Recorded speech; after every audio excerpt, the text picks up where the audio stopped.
el evento de la purificación del templo. Ya hemos visto entonces la primera parte del evento que ocurre el día lunes.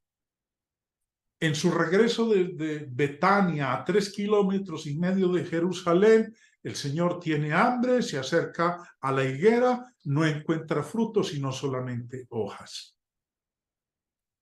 Y la maldice. Y la enseñanza de ello es lo que le espera a la nación de Israel. Un pueblo solamente de hojas, pero que no produce fruto alguno. Ya cuando llega a Jerusalén, en el templo, se presenta la segunda purificación del templo. Marcos 11:15 dice: vinieron pues a Jerusalén, y entrando Jesús en el templo, comenzó a echar fuera a los que vendían y compraban en el templo, y volcó las mesas de los cambistas y las sillas de los que vendían palomas.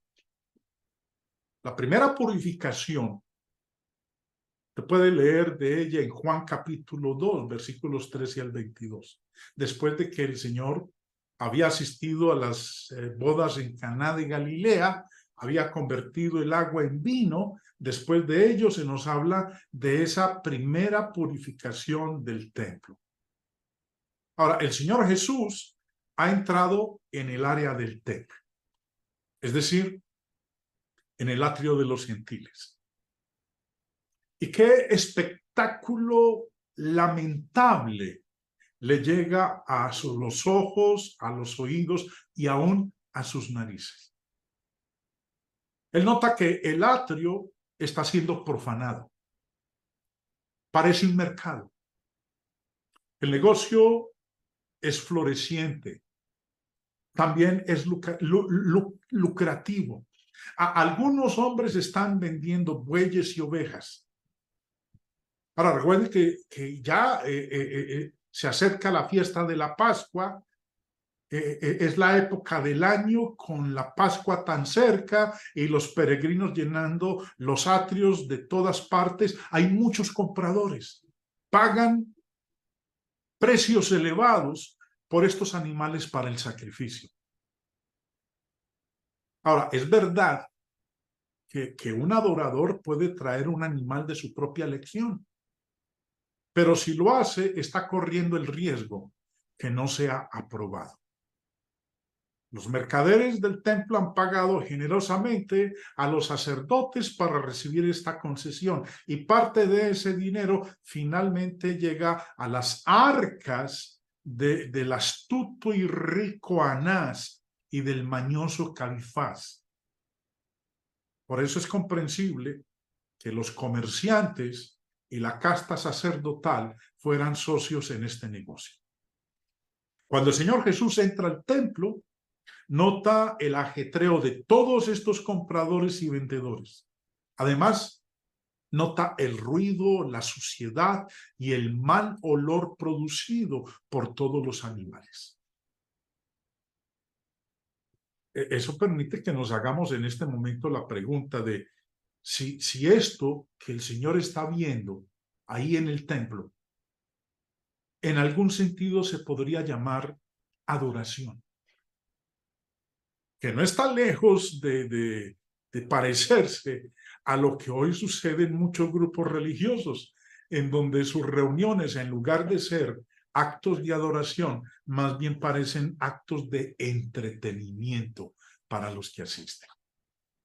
Continuando con la lectura, dice el verso 16, y no consentía que nadie atravesase el templo llevando utensilio alguno. Y les enseñaba diciendo, ¿no está escrito, mi casa será llamada casa de oración para todas las naciones? Mas vosotros la habéis hecho cueva de ladrones. Ahora, este suceso, este sorprendente suceso que lo registran los 3 evangelistas, ocurrió el lunes de la semana de Pasión, después de la maldición de la higuera. Desde el Monte de los Olivos, Jesús se había dirigido a Jerusalén, había pasado la noche anterior en Betania y luego ha vuelto a Jerusalén y aquí entra en el templo.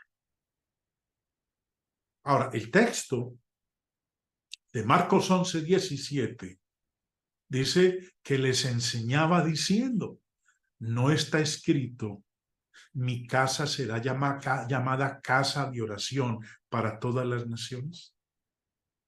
Ahora, ustedes ven que he resaltado en color rojo esa porción, porque el Señor dice, no está escrito. Está haciendo alusión a algo que 700 años antes había dicho el profeta Isaías en el capítulo 56. Leamos. Yo los llevaré a mi santo monte y los recrearé en mi casa de oración. Sus holocaustos y sus sacrificios serán aceptos sobre mi altar, porque mi casa será llamada casa de oración para todos los pueblos. Ahora, de esto resulta claro que el templo tenía el propósito de ser el lugar donde Dios se encontraba con su pueblo, un santuario para la tranquila devoción espiritual, oración, meditación y comunión en relación con los sacrificios. Ahora, el Señor no estaba en contra de que vendieran animales o cambiar dinero, porque aquellos que venían en la festividad para poder hacer sus ofrendas, sus sacrificios, tenían que conseguir los animales acorde a su capacidad económica para que los sacerdotes los ofrecieran en holocausto a Dios.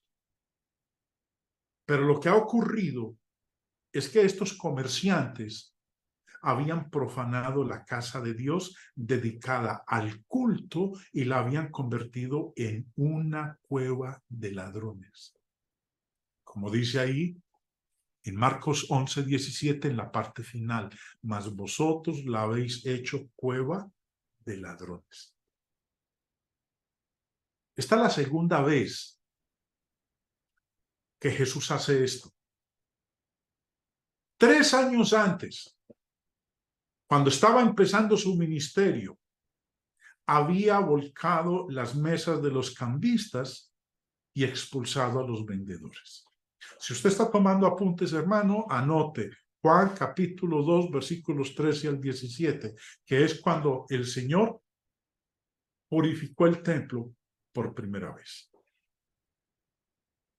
Originalmente se habían instalado casetas en las cercanías del templo para que los peregrinos que viajaban desde lugares lejanos pudieran comprar sacrificios para ofrecer.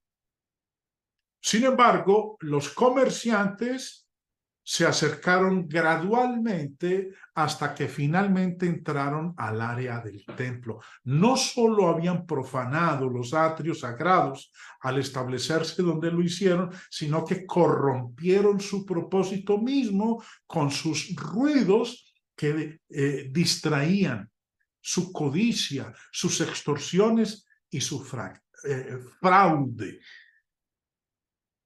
No es difícil formar mentalmente un cuadro de la justa indignación que debe haber fulgurado en los ojos de Jesús cuando expulsó a todos los que estaban comprometidos en este infame comercio. No sabemos si también en esta ocasión, como en la primera purificación del templo, él haya hecho un azote con cuerdas que había por allí y luego lo enarboló para hacer salir a la gente. Una cosa sí es cierta, Jesús se reveló como el verdadero Señor del templo. Las lecciones que la purificación del templo nos enseñan, yo creo que podemos resumirla en 4 aspectos.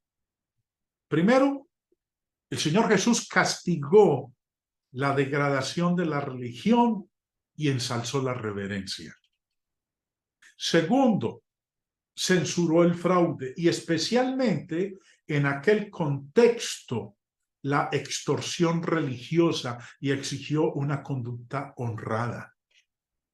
Tercero, desaprobó la indiferencia que se mostraba hacia aquellos que deseaban adorar a Dios en espíritu y en verdad. Y la cuarta lección es que por medio de todo esto glorificaba a su Padre Celestial. ¿No era el templo la casa de su Padre? Obviamente, el templo era el lugar menos apropiado para llevar una empresa comercial y además fraudulenta. Por consiguiente, entonces, ¿qué hizo el Señor Jesús? Lo limpió.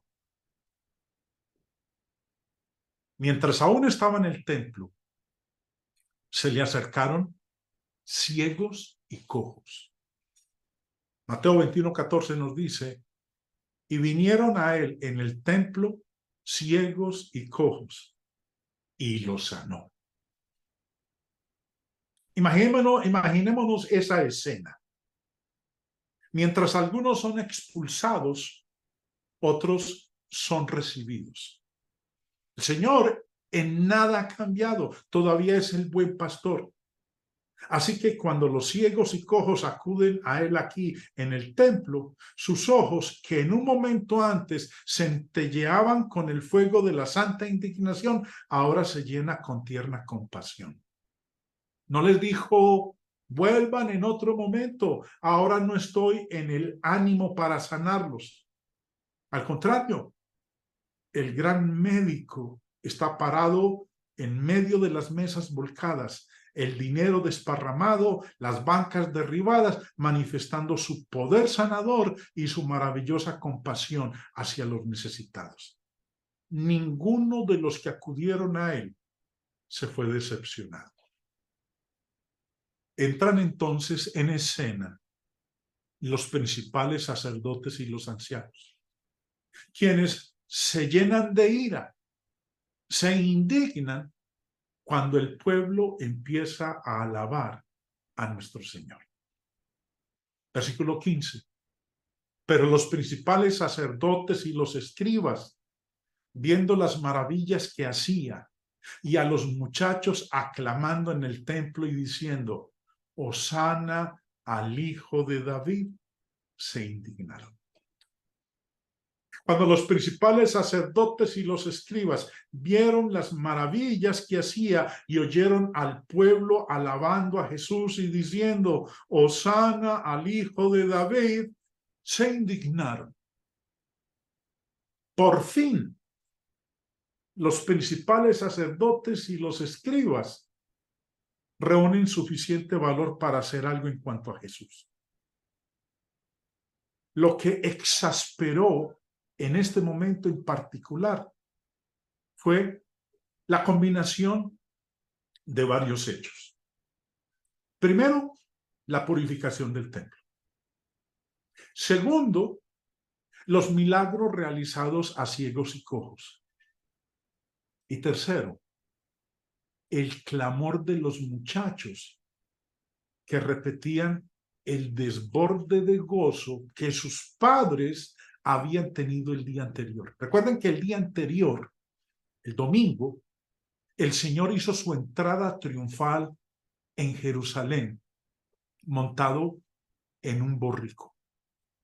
¿Y qué gritaba el pueblo? Hosana al Hijo de David, bendito el que viene en el nombre del Señor. Y ahora el lunes, los hijos de esos padres del domingo que habían aclamado al Señor, también aclaman al Señor en el templo diciendo, Hosana al Hijo de David. Y esto llenó de indignación a los escribas, a los principales sacerdotes. Porque para ellos, escuchar esa aclamación que hacían del Señor Jesús, para ellos eso era blasfemia. Y allí, en el mismísimo templo, lo que no reconocieron era que ellos, los enemigos de Jesús, eran culpables de blasfemia por la profanación del templo que ellos habían permitido y hasta cierto punto fomentado, y por los propósitos homicidas de sus corazones. Pero hay que silenciar a estos muchachos. Lo que están haciendo es terrible, y aún más reprensible es el hecho de que Jesús les permitiera seguir. Parece que el Señor aprueba lo que estos muchachos están haciendo.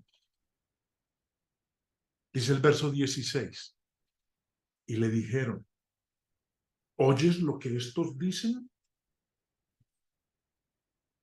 Y lo oyeron los escribas y los principales sacerdotes, y buscaban cómo matarle, porque le tenían miedo. Y no hallaban nada que pudieran hacerle, porque todo el pueblo estaba suspenso oyendo.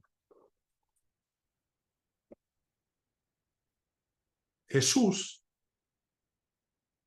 afirma que oye lo que los niños están diciendo, y eso implica su aprobación. En lugar de criticar,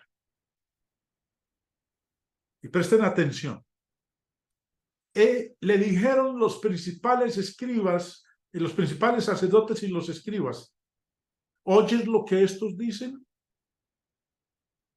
Y en lugar de criticar a los cambistas o los milagros que Jesús hizo, hicieron su reproche contra la gente, porque le preguntaron: ¿oyes lo que estos dicen? Ahora, eso dio a entender que si lo hacía, si él oía lo que estos muchachos estaban diciendo, el Señor debía impedir que se refirieran a él como si fuera el Mesías, el hijo de David. En cambio, Jesús aplica para sí mismo lo que ellos están diciendo aquí, porque es un salmo mesiánico, el Salmo 8:2. Ese salmo predijo que incluso si sus enemigos no respondían con alabanza, Dios perfeccionaría la alabanza para sí mismo de la boca de los niños pequeños y de los bebés. Lo que el Señor Jesús hizo al limpiar el templo fue más que simplemente corregir una mala costumbre. Su acción, expulsando a los cambistas, volteando las mesas, fue una reprimenda abierta a la nación y su estado espiritual indicado por su desprecio por el carácter sagrado de la casa de Dios. Jesús, en lugar de venir como un rey terrenal que restauraría a Israel en el poder terrenal, derrocando el dominio romano, que era lo que muchos esperaban, proporcionó una advertencia del juicio que vendría sobre Jerusalén y la nación debido a su apostasía e incredulidad. Ahora, ¿cómo reaccionaron estos enemigos del Señor Jesús? Dice el versículo 18: y lo oyeron los escribas y los principales sacerdotes y buscaban cómo matarle.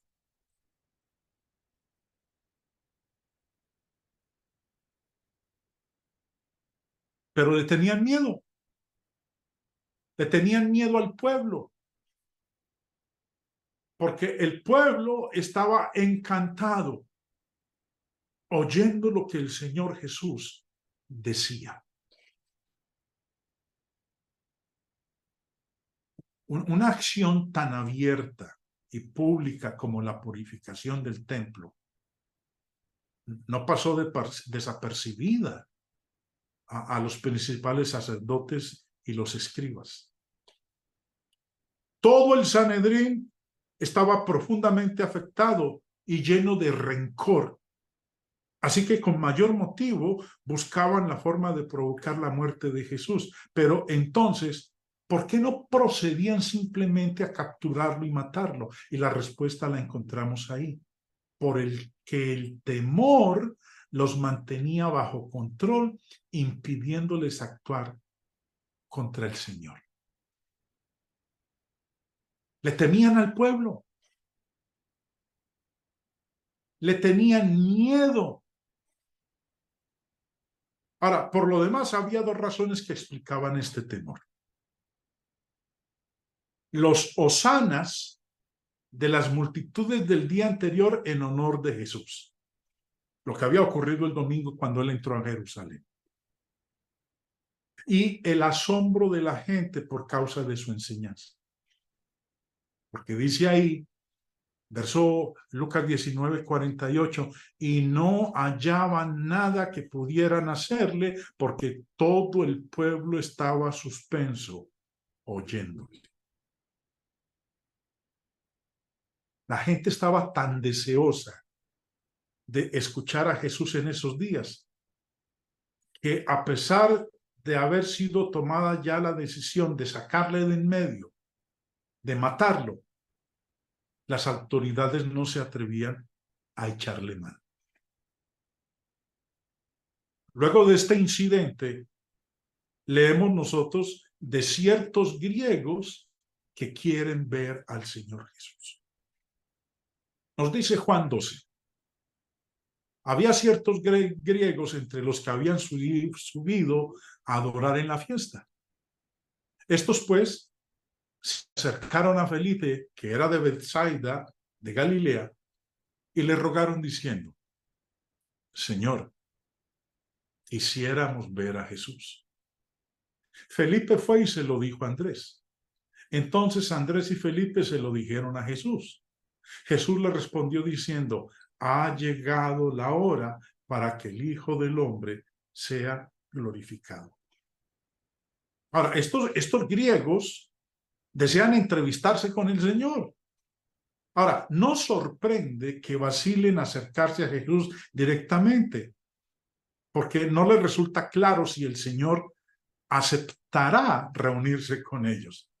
Pero le piden a Felipe que actúe como intermediario. Los griegos se dirigen a Felipe muy cortésmente en el versículo 21 diciéndole: Señor.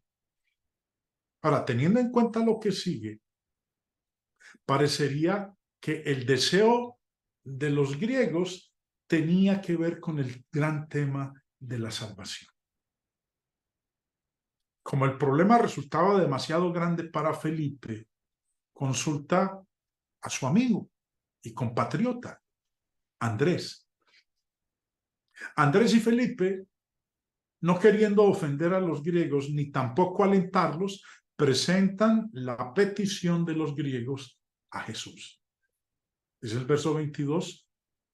Entonces Andrés y Felipe se lo dijeron a Jesús. Jesús respondió a Andrés y Felipe: ha llegado la hora para que el Hijo del Hombre sea glorificado. Sigue la lectura.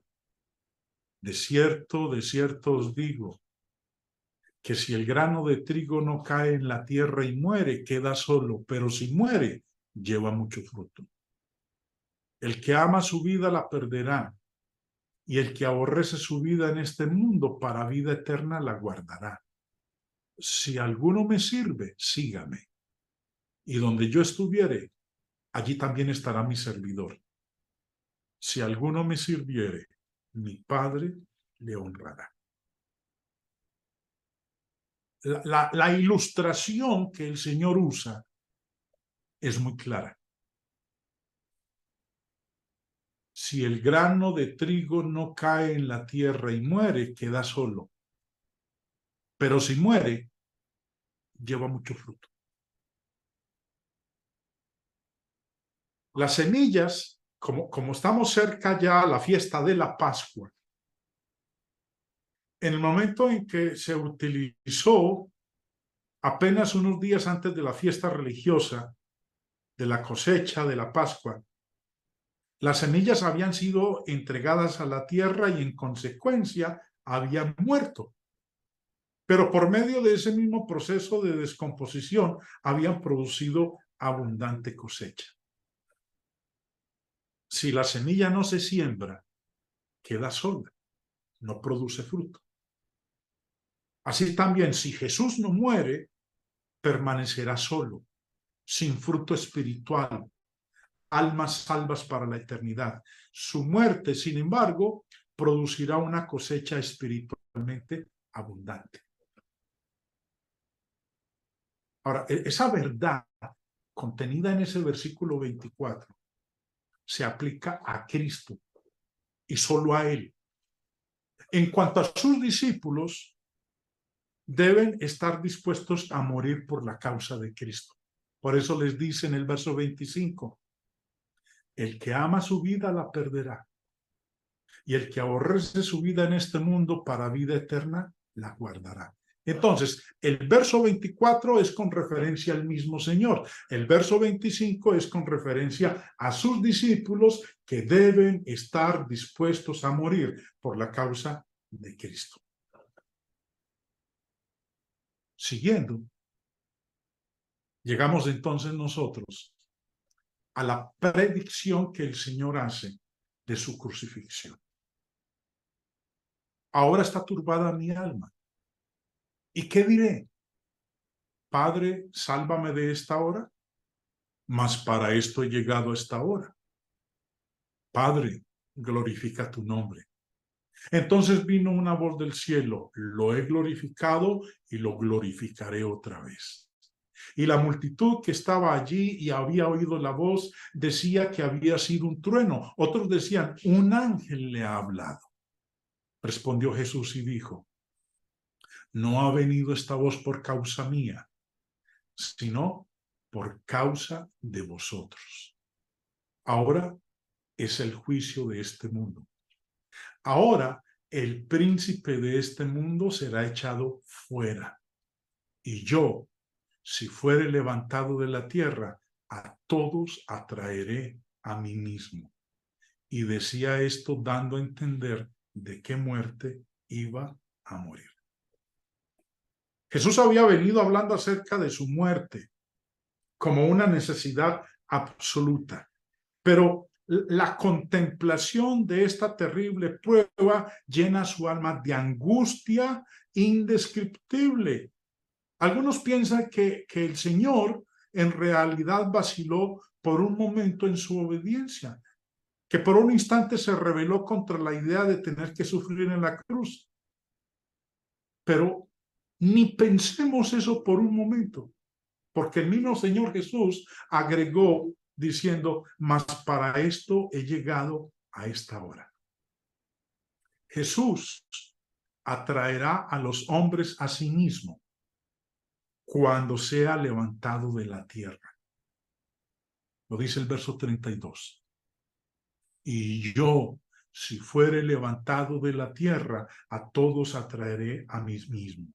Por medio de la crucifixión, resurrección, ascensión y coronación, Jesús atrae a sí mismo a todos los elegidos de Dios de toda edad, región y nación. Lo dice ahí el verso 32, la parte final, a todos, no a unos cuantos, a todos atraeré a mí mismo. Los atrae por medio de su palabra y espíritu. Y decía esto dando a entender de qué muerte iba a morir. Esto es lo que ocurre el lunes. El lunes de la semana de pasión. Porque nos dice a continuación que el Señor, después de todo esto que ha ocurrido en este día, regresa entonces a Betania. Dice Mateo capítulo 21, verso 17. Y dejándolos, salió fuera de la ciudad a Betania y posó allí. Es cierto que Jesús y sus discípulos pasaron las noches del domingo y del lunes en Betania. Probablemente también el martes y el miércoles, pero eso forma parte de las otras lecciones que nosotros vamos a estar mirando. Estos son los eventos que el Señor llevó a cabo el día lunes de la semana de Pasión. Los invito entonces, mis hermanos, al día de mañana para que veamos qué ocurre el tercer día de esta semana de Pasión, el día martes.